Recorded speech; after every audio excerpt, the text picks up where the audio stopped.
Fume, you're recognized. Thank you, Mr. Chairman. Let me begin by associating my remarks with those of Mr. Garcia, the ranking member. I could not agree with him more that those who would seek to use efforts in the form of amendments that ultimately are pro-Putin should be defeated on the floor. Otherwise, they risk this bill being defeated.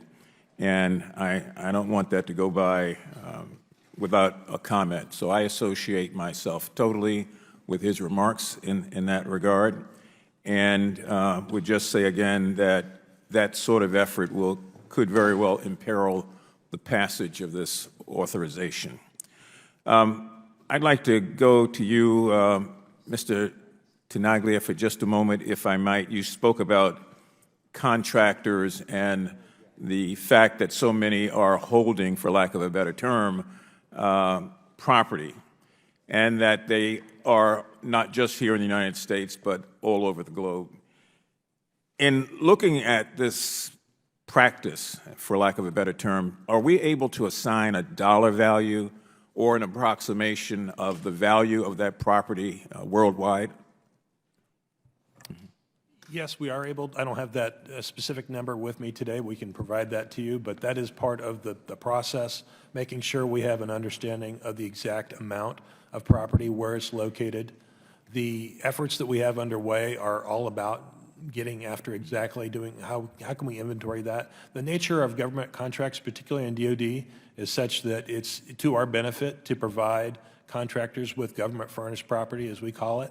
It helps from an efficiency standpoint. It helps them reuse the existing property that we have available to us, and that's less that we would have to pay for a given contract if we're able to give them property to use. And so it's very important for us to embed that requirement for accountability into our contractors and then to actually enforce those terms. So you will return that information or get that information to this committee? The total amount, yes, sir. Yes, and I'm assuming you've had a chance to look at the total amount at some point in time.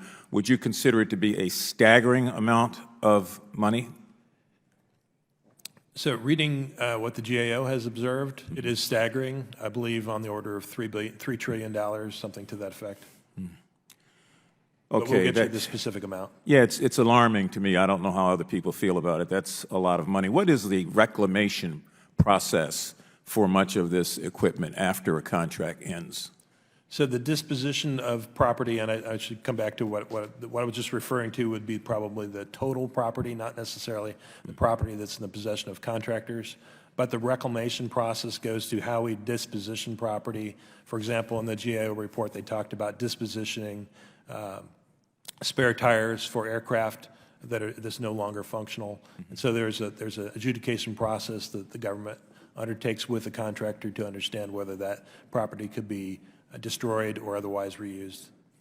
Let me go to you, Mr. Khan, if I might, for just a moment. I appreciated the scenario that you drew for us of the launching of a spacecraft and how in that process, which is rather benign, of course you have a pre-flight checklist, if I understood you correctly.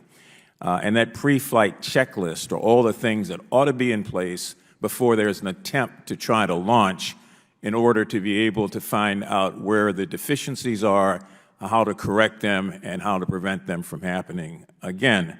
And so this pre-flight checklist obviously deals with accountability, and more accountability.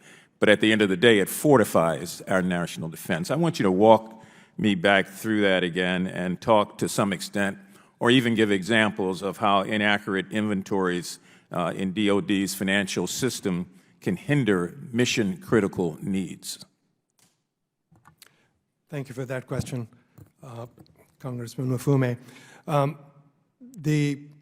Just speaking about the audit process, the checklist, it checks the inventory, it checks where the assets are, what the count is, what the condition is, what the location is.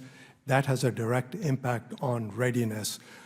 There have been instances as part of the audit process where DoD themselves have found assets in warehouses, like Black Hawk helicopters, which were not on the property records. They have found missile motors that were not on the records. They have found other assets. As a result, they were able to reprioritize those assets, put them where they could be put to great use. So in that respect, getting audit readiness really does impact the military's readiness. Well, I'm glad you brought up these Black Hawk helicopters, which I also find amazing. Can you kind of give us some background on how that problem even became a problem?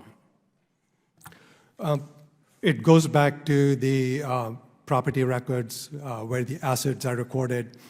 It goes back to the older and antiquated system. They are meant to really support very localized operations, and in many cases, they do not communicate with each other. So in this case, the Black Hawk helicopters were in one particular system, but they were not communicating with the system which was reporting that information higher up. And when the team of auditors went to the warehouse, they discovered the helicopters in a warehouse, but they weren't on the inventory records. That's how they were discovered in this particular instance. So is it fair to assume that DOD has no pre-flight checklist?